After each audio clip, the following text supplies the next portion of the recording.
السلام علیکم ورحمۃ اللہ وبرکاتہ۔ نماز اللہ تعالیٰ نے ہم مسلمانوں پر 5 وقت کی نماز فرض کی ہے۔ نماز دین کا ستون ہے۔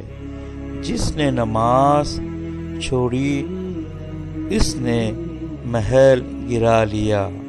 نماز چھوڑنے کے نقصانات۔ حضور پاک صلی اللہ علیہ وسلم کا فرمان: پہلا، جس نے فجر کی نماز نہ ادا کی اس کے رزق میں برکت نہ ہوگی۔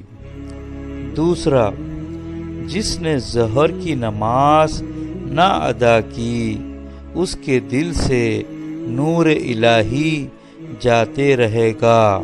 تیسرا، جس نے عصر کی نماز نہ ادا کی اس کے اوزے میں نیک عمل کرنے کی قوت نہیں رہے گی۔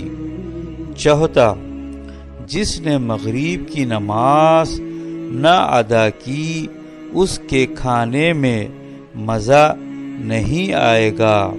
پانچواں، جس نے عشاء کی نماز نہ ادا کی اس کو دنیا آخرت میں مومن نہیں سمجھا جائے گا۔